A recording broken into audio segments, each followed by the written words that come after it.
Respected YouTube viewers, अगर अभी तक आपने हमारा यूट्यूब चैनल सब्सक्राइब नहीं किया है तो आपसे रिक्वेस्ट है कि हमारे इस चैनल को सब्सक्राइब कर ले ताकि हमारे सारे वीडियोस आप तक पहुंच सके। आज म्यूजिक के क्षेत्र में देश विदेश में अपनी प्रसिद्धि और अपना नाम पैदा करने वाले एक ऐसी शख्सियत के साथ, ऐसी म्यूजिशियन के साथ हम यहां पे कमच्छा भेलूपुर वाराणसी में हैं। एक नाम जो देश विदेश में किसी इंट्रोडक्शन का मोहताज नहीं है, जिसके कैसेट्स, सीडीज, किताबें देश विदेश में उन सभी संगीत प्रेमियों के पास हैं। इनका नाम दुनिया के अंदर जो संगीत प्रेमी हैं, संगीत कला और इस क्षेत्र में जो भी इस क्षेत्र के अंदर इंटरेस्ट रखते हैं, एक ऐसी शख्सियत हमारे साथ है जो दिल और दिमाग में उनके बसते हैं। हमारे साथ आज हैं श्री देवाशीष दे जी। आपका बहुत बहुत यूट्यूब चैनल पे स्वागत है। आप के जो गुरु थे उनका नाम पंडित पशुपति नाथ मिश्रा जी एवं पंडित मुकुंद विष्णु कलविंत जी हैं।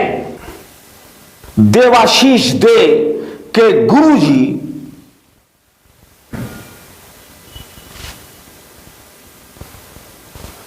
और दूसरे गुरु जी पंडित पशुपति नाथ मिश्र जी।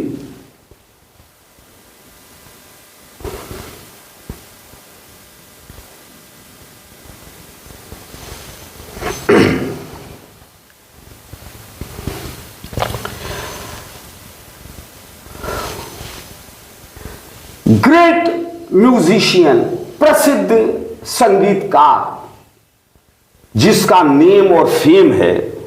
आपने BSc honours in physics BHU Varanasi से किया एवं संगीत प्रवीण equivalent to masters degree Prayag Sangeet Samiti Allahabad से भी आपने संगीत की शिक्षा लिया।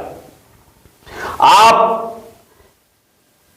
Grade of AIR and Doordarshan, A grade in classical vocal since 1994 and A grade in semi-classical vocal since 2013। आपको यूपी संगीत नाटक academy award of the year 2016 मिला। इस अवार्ड से आपको नवाजा गया। अवार्डेड सुरमणि बाई सुर संगीत संसद मुंबई, इस अवार्ड से आपको नवाजा गया। बाल रवि वरेण्या प्रतिभा सम्मान बाई मेहता न्यास कोलकाता द्वारा इस अवार्ड से भी आपको नवाजा गया। साथ ही साथ एट सिटी महोत्सव, साथ ही साथ शेख हबीब खान स्मृति अलंकारन दामो एमपी में भी आपको इस संगीत के क्षेत्र में, आपके क्लासिकल वोकल म्यूजिक के क्षेत्र में आपने जो करिश्मा किया, इसके लिए आपको अवार्ड दिया गया। आप देवाशीष दे जी, आपकी 2 किताबें भी पब्लिश हुई हैं जी। और वाकई आपने देश विदेश का दौरा किया, जैसा कि इतने अवार्ड्स मिले हैं आपको, वो आपका बायोडाटा हमारे YouTube चैनल पे जाएगा और हमारे व्यूवर्स देखेंगे कि कितनी ग्रैंड पर्सनैलिटी, कितनी ग्रैंड शख्सियत आज हमारे साथ हैं। आप देश विदेश के अनगिनत दौरों पे हर जगह गए और आपका हर जगह नाम है। द टाइम्स ऑफ इंडिया 11 मई 1992, टाइम्स ऑफ इंडिया ने देवाशीष दे के बारे में, आपके म्यूजिक की कला, आपकी आर्ट के बारे में जो लिखा है, आपकी पर्सनैलिटी के बारे में, शख्सियत के बारे में, कि Debashish has evolved a spirited and individual style into which he has skillfully crafted features from some maestros of today. These bring an element of novelty into his presentation. His voice production is open and modulated. Bol Banao has variety and taans are forceful, and Tayyar, his sense of enjoyment while singing conveys itself to the audience. The Times of India, 11th May 1992। Bharat के एक और सबसे प्रतिष्ठित newspaper the Hindu ने 5 जून 1992 को आपके बारे में लिखा, not stars but of star quality, Debashish Dey is slowly rising in the estimation of music lovers through his recitals. The vocalist has an open voice with necessary modulations and a delightful, free, bold style. The Hindu, 5 जून 1992। इसी प्रकार अनेकों newspapers में देश विदेश में आपके बारे में पब्लिश हो चुका है और लगातार हो रहा है। आपने बुलंदी के उस मकाम को हासिल किया है जो हम सब लोगों के लिए, काशी के लिए, बनारस के लिए गर्व की बात है। हम आपके ऊपर गर्व करते हैं कि काशी का नाम, काशी की इस धरती का नाम आप विश्व में प्रसिद्ध कर रहे हैं। देवाशीष जी, हमारे YouTube व्यूवर्स को आप अपने बारे में संक्षेप में कुछ बताएं। बहुत बहुत शुक्रिया सिद्दीकी साहब, आपने इतना कुछ पहले ही बता दिया है कि हमारे जो श्रोता है वो तो पहले ही बहुत डिलाइटेड हो गए हैं, उनको पहले ही बहुत सारी जानकारियाँ आपने दे दी है। और जिस तरह से आपने सब कुछ मेरे बारे में बताया, मैं बहुत ही, मुझे खुशी हो रही है।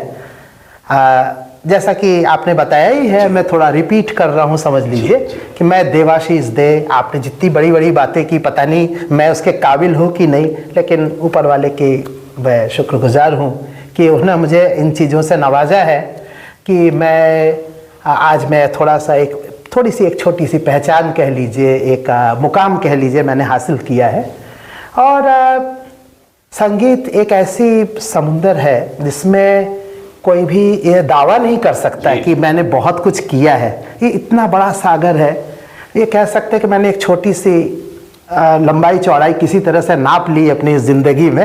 और सबसे बड़ी बात जो मैंने हासिल की, जो मुझे लगता है कि मेरे लिए सबसे महत्वपूर्ण है, सबसे अहम है, वो है कि मुझे श्रोताओं का बेइंतहा प्यार मिला है। मैं जहाँ भी जाता हूँ, श्रोता मुझे मेरी आवाज़ से पहचानते हैं। तो ये एक बड़ी बात है कि मेरी आवाज़ ही मेरी पहचान है, इससे बड़ी बात क्या हो सकती है। ऊपर वाले का ये मैं बहुत ही शुक्रगुजार हूँ कि मुझे ऐसे गुरु मिले, पंडित मुकुंद विष्णु काल्विन जी, जो कि उस्ताद फैयाज खान साहब के परंपरा, उनके शिष्य रातन जनकर जी से सीखते हुए उन्होंने बहुत अपने गायकी को समृद्ध किया, बहुत कुछ उन्होंने अपने गुरुओं से सीखा और उन्होंने मुझे किसी बहुत ही मेरे ऊपर लुटाया उन्होंने ये ज्ञान को, और मैं इनको थोड़ा सा भी हासिल कर सका हूँ। तो तो ये मेरे गुरु का आशीर्वाद है। मेरे दूसरे गुरु जी पंडित पशुपतिनाथ मिश्र जी हैं, जो बनारस घराने के अप्रतिम गायक थे।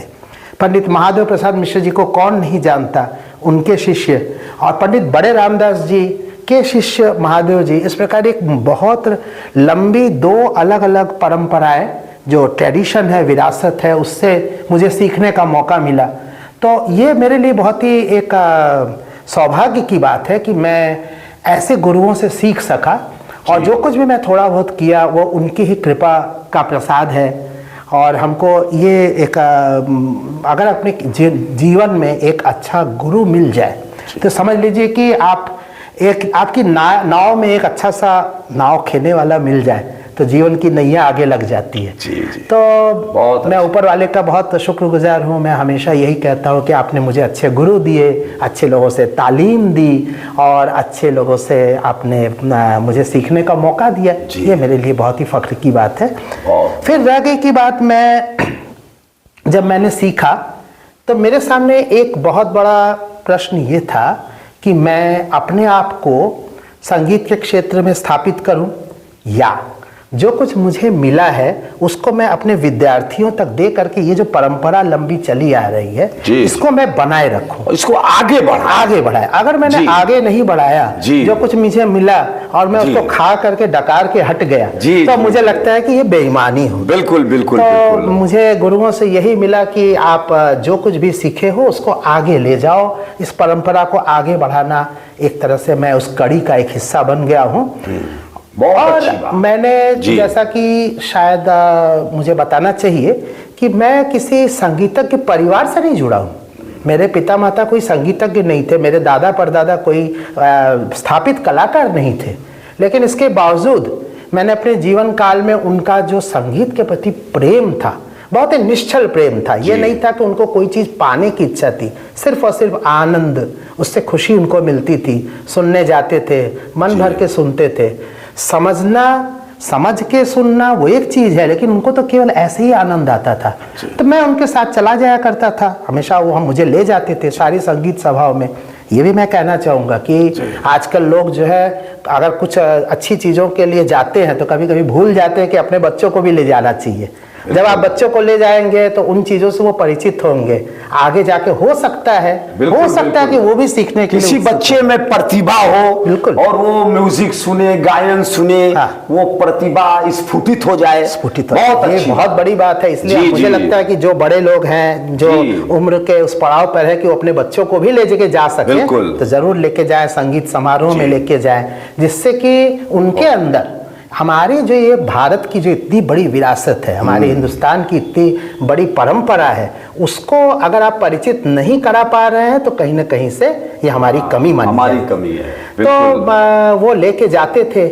मेरी माँ थोड़ी घर में गाती थी, मेरे पिताजी थोड़ा गाना हल्का गुनगुनाना पसंद करते थे। मोहम्मद रफ़ी उनके सबसे पसंदीदा गायक थे। शास्त्रीय संगीत भी सुनने जाते थे, और अच्छे फिल्मी गाने भी जो उस जमाने में बैजू बावरा वगैरह जितनी फिल्में आती थी उसको उन्होंने अनगिनत बार देखा। इसलिए देखा क्योंकि पहले लोगों के पास कैसेट और वो तो होता नहीं था कि कैसे सुने। गाना सुनना है तो फिल्म देखने जाना पड़ेगा। तो वो अनगिनत बार इसलिए देख जाते थे कि उनको फिल्म देखने में नहीं बल्कि मोहम्मद रफ़ी के गाने सुनने होते थे। तो ये उनका था जो मेरे अंदर उतर के आया। शायद उनकी कोई दबी हुई इच्छा रही होगी कि मेरा बेटा भी आगे कुछ बने, गाना गाए, तो मैं उनकी इच्छा से आगे निकलता गया। मेरे पिताजी स्वर्गीय रविंद्रनाथ दे जी वो रेलवे में कर्मचारी थे, और माँ हमारी बच्चों की स्कूल में शिक्षिका थी। कन्याकुमारी विद्या मंदिर बनारस की एक बहुत पुरानी स्कूल है, लड़कियों का स्कूल है। वहाँ पे वे आर्ट, पेंटिंग, स्कल्पचर और ड्राइंग ये सब की वो अच्छी शिक्षिका थी, बहुत नामी थी अपने समय में। लेकिन उनका बहुत नाम फैला नहीं, लेकिन वो बहुत अच्छी कलाकार थी। तो वो उस कला में थी, मैं चला आया संगीत के कला में। लेकिन उनको जो कला के प्रति जो स्वाभाविक प्रेम है, तो हो सकता है वे संगीत हो, चाहे कला हो, चाहे साहित्य हो, ये सब हमारे जीवन की खूबसूरतियां हैं। अगर हमारे बगीचे में कोई फूल ही नहीं खिला तो फिर फायदा क्या, कांटों से आपकी किताबें आई हैं। तो फिर मैंने जब ये जी। सब किया तो मैं जी। अपने अंदर 2-3 अलग अलग चीज़ों को पहचाना। जी। पहला तो ये हुआ कि मैं कार्यक्रम करने गया तो मैंने देखा कि मेरे कार्यक्रम को लोग पसंद कर रहे हैं, मैं उसको और अच्छा डेवलप किया, धीरे धीरे मेरे श्रोता तैयार हो गए, एक पक्ष हुआ। दूसरा पक्ष हुआ, मैं सिखाने गया तो मेरे सिखाए हुए बच्चे बड़े आगे निकले, सब बड़े रेडियो कलाकार भी हो गए देश विदेश में। ये जब मैं इस समय बात कर रहा हूँ, इससे मेरा एक विद्यार्थी जयपुर में है, दूसरा बेंगलोर में है, दोनों इसी समय प्रोग्राम करे दिन के समय। तो ये मुझे हर समय मुझे लगता है कि अच्छा मेरा एक विद्यार्थी वहाँ गा रहा है, वहाँ गा रहा है, तो ये एक बड़ी बात हो गई। बड़ी बात। तीसरी बात जो आई वो आई कि मैं अपने अंदर रचनात्मकता, सृजन करने की, नया गढ़ने की, ये भी कहीं ना कहीं मेरे अंदर प्रस्फुटित हो गई। ये बात शायद जब मैं 18-19 साल का था, जब मैं इस लायक नहीं था कि मैं कुछ नया सृजन करता, तभी मैंने एक रचना बनाई और गुरुजी ने कहा वाह बेटा ये तो बहुत अच्छा तुमने बनाया। किसी ने सुन के कहा बिल्कुल तुमको तो और रचना करनी चाहिए। तो ये 18-19 साल से शुरू हुआ है और आज मैं 58-59 साल का हो गया हूँ, तब तक लगातार चल रहा है। बाद में मैंने उन रचनाओं की किताबों को भी धीरे धीरे प्रकाशित हुआ। ये मेरी पुस्तक 2005 में स्वतः स्फूर्त स्वरचित, ये इस पुस्तक का नाम है, स्वतः स्फूर्त स्वरचित। इसमें मेरी स्वरचित रचनाएं हैं।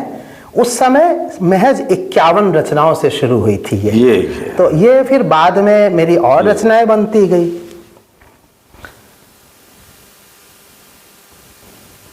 इसके बाद मेरी दूसरी पुस्तक आई, ये 2017 में आई। तो ये 2017 में आई, अनुस्फूर्त मैंने नाम दिया कि इसके बाद स्वतः स्फूर्त के बाद अनुस्फुरन हुआ। और तीसरी पुस्तक उत्स्फूर्त नाम से वो भी चल रही है। उस पर काम चल रहा है, बहुत जल्दी ही आने वाला है। इसमें सभी जो रचनाएं हैं वो मेरी अपनी हैं, मैंने खुद से रचनाएं की, वो सब है। मेरी रचनाओं को मेरे विद्यार्थी भी गाते हैं, कई सारे बड़े कलाकार भी गाते हैं।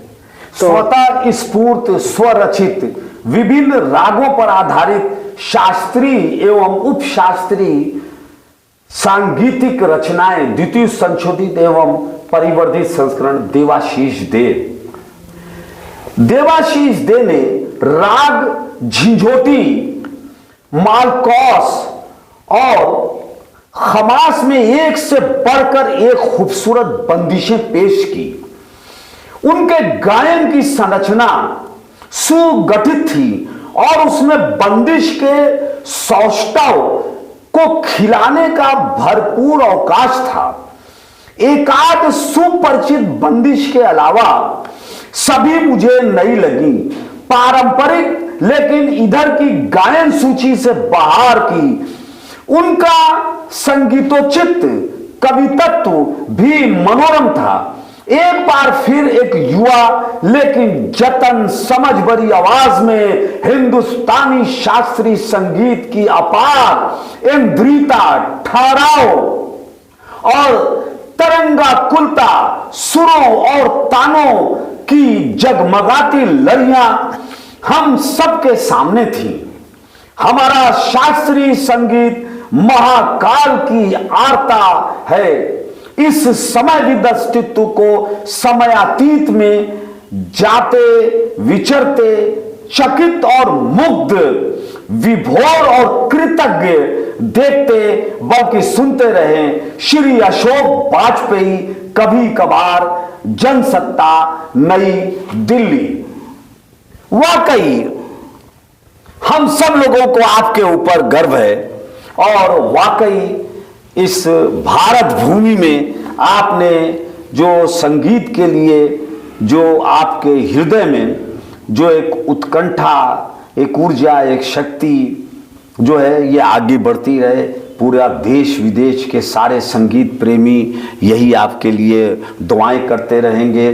ये अनुस्फूर्त ये है और वाकई देश विदेश में आपने ख्याति प्राप्त किया है और म्यूजिक के क्षेत्र में जो काम आप कर रहे हैं वो अनुपम है और श्रेष्ठ है। ये जितनी पुस्तकें हैं जी। ये मेरी स्वयं की रचनाएं हैं, अपनी से जो की हुई रचनाएं, किसी की दूसरे की नहीं है। जी। इसमें मेरे बनाए हुए राग भी हैं। तो मेरी बनाई हुई बंदिशें भी हैं, मेरे बनाए हुए ठुमरी, कजरी, झूला, 12 मासा, बहुत सारी अलग अलग विधाओं की चीजें, नए रागों का, कुछ मैंने भजन भी लिखे, कुछ गीत भी लिखे, सब कुछ इसमें थोड़ा थोड़ा करके दिया गया है। और बहुत सारी रचनाएं हैं जो कि आगे आने वाले समय में आप लोगों के दुआ से होती रहेगी। श्री देवाशीष जी, हाँ, ये शिल्पायन, इसके संबंध में कुछ हमारे व्यूअर्स को बताएंगे? मैं चूंकि काशी में जन्म हुआ जी, तो काशी की एक बहुत बड़ी परंपरा रही है संगीत की। इतनी महान परंपरा शायद ही किसी और शहर में इस तरह से निकली। और एक ऐसा स्थान जो कि गायकी के क्षेत्र में, गाने के क्षेत्र में तो है ही, तबले में भारत विख्यात, उसी तरह पखावज की अपनी, उसी तरह नृत्य की, कथक नृत्य में यहाँ पे एक से बढ़कर एक कलाकार हुए। आप नाम लेंगे सितारा देवी जी का, वो यहाँ के, गोपी कृष्ण जी का नाम लेंगे, वो यहाँ के, तबले के गुदई महाराज जी है, फिर आप पंडित किशन महाराज जी हैं, शारदा सहाय जी है, कितने महान महान। उससे ऊपर जाएंगे तो अनोखे लाल जी, पंडित राम सहाय जी, गायकी के क्षेत्र बड़े रामदास जी, शिवा पाशुपत जी, कैसे कैसे लोग हुए। हाँ, बिल्कुल। हाँ, और इसके अलावा यहाँ एक ऐसा स्थान था जहाँ से कई भारत रत्न निकले। अगर आप नाम ले तो पंडित रविशंकर जी का भी नाम आता है, तो उस्ताद बिस्मिल्लाह खां साहब की भी नाम आता है। तो एक ऐसा जगह जो कि गुलदस्ते की तरह हो, उसमें सभी फूल अपने से एक से बढ़कर एक हो, ऐसा कोई शायद ही कोई हो। लेकिन जब मैं एक समय में सीखते हुए आगे बढ़ा तो मुझे लगा कि अब इसे एक थोड़ा ऑर्गेनाइज रूप देना बहुत जरूरी है। बिल्कुल। अगर ऑर्गेनाइज नहीं दिया गया तो वो जो गुरु शिष्य परंपरा में है उसकी अपनी खूबियां हैं, और जो विश्वविद्यालय और कॉलेज में सिखाया जाता है उसकी अपनी खूबियां है। लेकिन इन दोनों को ब्लेंड करके हम अगर एक बीच का ऐसा रास्ता निकालें जहाँ पे गुरु शिष्य परंपरा की तरह भी सिखाया जाए और ऑर्गेनाइज्ड संस्थागत शिक्षण भी साथ में आए और दोनों की खूबियां एक साथ मिले, तो मेरे दिमाग में आया कि इसको एक संस्था का रूप देना चाहिए। बिल्कुल। शिल्पायन। शिल्पायन नाम भी मेरे, चूंकि माता जी का नाम श्रीमती शिल्पी दे है, तो उसी से मिलता जुलता नाम मेरे पिताजी ने अपने मकान में रखा था, शिल्पायन। ये एक पुस्तक भी है, कला की एक बहुत नामी पुस्तक भी है, पुराना नंदलाल बोस जी उन लोग के समय में। तो उस पुस्तक के नाम के आधार पर उन्होंने शिल्पायन रखा। तो मैंने फिर उसी नाम को लेकर संस्था का नाम दिया, जिसे मेरी माँ का नाम भी आ गया, तो मेरे ये हृदय की बात होगी। फिर इस संस्था को मैंने आगे जाकर के रजिस्टर्ड भी करवाया। और जो आप लोग, आप बेहतर जानते हैं, आप खुद ही एडवोकेट है, तो उसमें वो सब बहुत अच्छा उसका। अब हम लोग आपके जो प्रकृति ने और आपके श्रम ने, आपके जुनून ने, जो आपकी ये प्रतिभा देश विदेश में लोगों में फूल के सुगंध की तरह फैली हुई है, अब हम लोग भी कुछ वो संगीत का आनंद लेंगे, सुनेंगे और समझेंगे जरूर।